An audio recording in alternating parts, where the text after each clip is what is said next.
Hi foodies, welcome back to the channel. If you're new, hi there, my name is Mawuena. Welcome to a foodie world where I bring you simple, relatable homemade meals. We are back again with another video, and today we are making a brunch platter which you can serve your loved ones on Valentine's Day. Stay tuned and let's get right into it.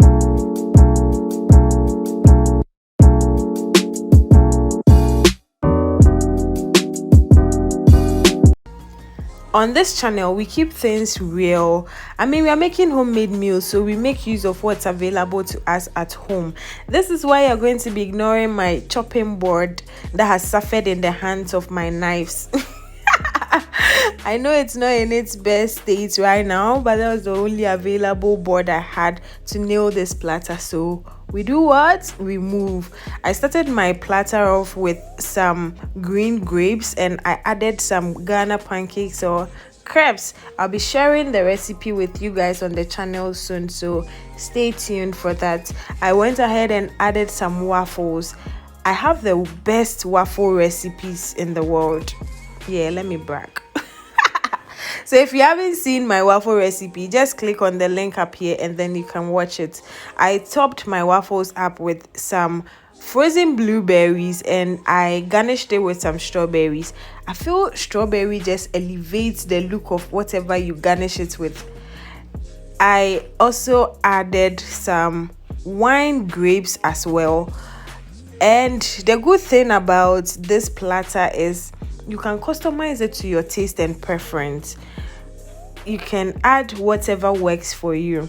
I went ahead and added some sliced watermelon, so you can add pineapple, you can add mango, any fruit that works for you. You can even add some sandwiches, cheese, smoked salmon, bacon, sunny side egg, scrambled egg, baked beans, anything that works for you. You can actually add it to this platter.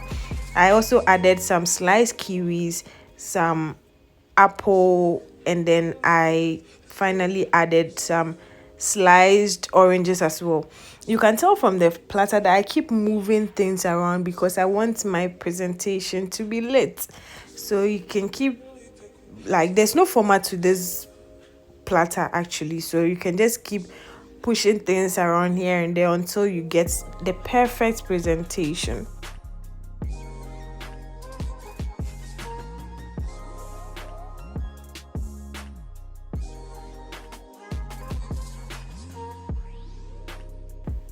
This is our final look. See how pretty it looks. Who wouldn't love to have this for Val's Day brunch or breakfast? I added a glass of wine because it's a Valentine's theme, and also added a cup of tea on the side, so you can add whatever works for you. And if you're not able to finish all the fruits, you can put the rest in the freezer and use them for smoothie later, or even juice them out for juice. I topped my pancakes up with some chocolate syrup and it was the best thing ever. Thank you so much for watching. Let me know if you try this out, and if you do try it out, don't forget to send us a picture on our Instagram. You can DM us. We would love to see how your beautiful presentation looks. Thank you so much for watching. Don't forget to like, share with your friends and family, and leave us a comment. If you haven't subscribed, please do, and we'll see you in our next video.